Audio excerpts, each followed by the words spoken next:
Hi, I'm Sean Carroll Sandy, Chief Revenue Officer of the Selling Agency, and I have another tip today for selling for non-salespeople. I'm coming to you from my car because I wanted to do this while it was fresh on my mind and tell you about a little story that just happened while I was picking up lunch. But I want to start this video by saying I'm going to talk about something that should be a part of every salesperson's strategy. Whether you have sales in your title, you're a business owner, you're a solopreneur, you're a service provider, attorney, banker, insurance person, whatever. And I'm talking about referrals. Referrals are an excellent way to build your business. Most times when referrals come to you, it's with already a little bit of established trust and credibility because they trust someone else who recommended you. Referrals are generally warm leads that you follow up on and pursue, and it's actually underutilized by most sales professionals. People don't ask for referrals.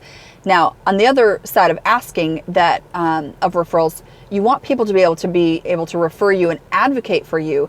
And you have to consider something really specific here. When people are referring you, don't necessarily leave it up to them as to how to describe you.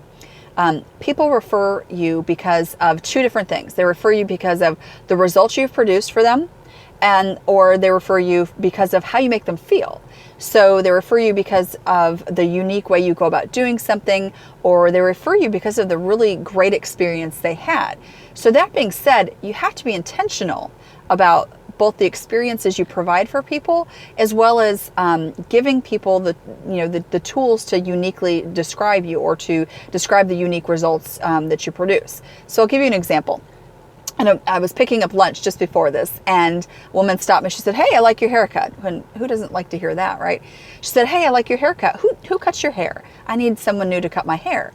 And I said, "Oh, well, this is the name of the person who does my hair, and I love her." Said she's real easy to get in to see, and most importantly, she gives a fantastic haircut.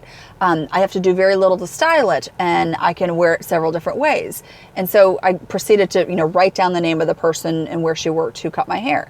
Now, it's a seemingly small thing, but I was able to refer my stylist in a way and talk about what I specifically appreciated about her, what her sort of zone of genius was. Her zone of genius is a fantastic haircut with very little styling.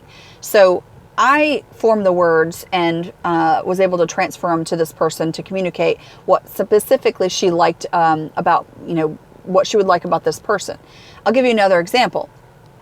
Again, overheard in a line somewhere, two women talking about, "I need to go to the dentist. I just moved here," or she just moved to a different neighborhood. She'd like to find a dentist closer. And the woman said, "You should go see my dentist. He's just so great. It's easy to get to see him. The staff makes me feel so, warm and fuzzy. They always know my name, my kid's name. If ever there's an emergency, they always work me in. And he just takes so much time with me." So they referred based on the experience and how the dentist and the visits to the dentist made them feel. So there wasn't necessarily the unique results. The unique result in that referral was how they felt. So you can see this when, for instance, if someone on Facebook says, "Hey, I need a new doctor. Where's a great place to eat dinner in Houston?" People will start making recommendations either on the results they get or the experience they had. So in your business, what kind of experiences are you creating for people, from the first moment you meet them to following up on the phone with them to guiding them through a process or to the end result and keeping in touch with them?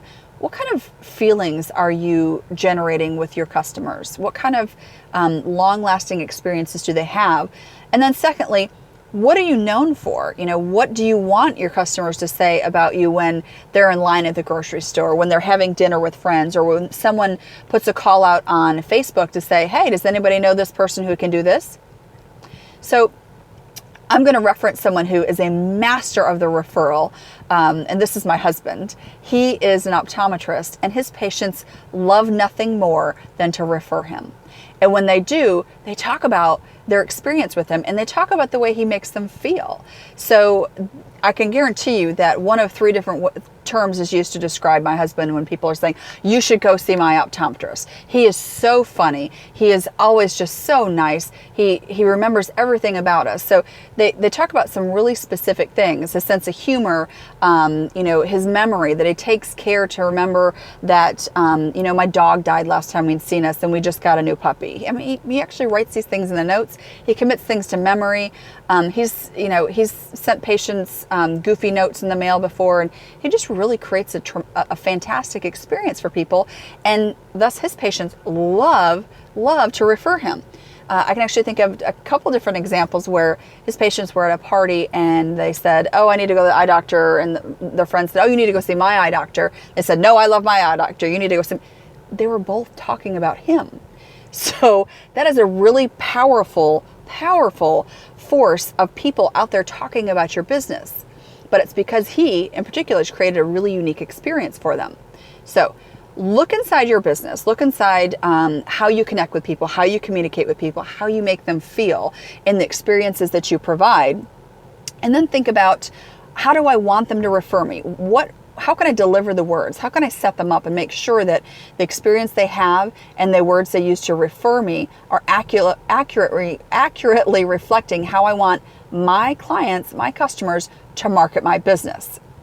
So think long and hard about your referral strategy, and selling for non-salespeople. Make this a big part of your strategy and your practice. Until next time, I'm Sean Carroll Sandy with The Selling Agency.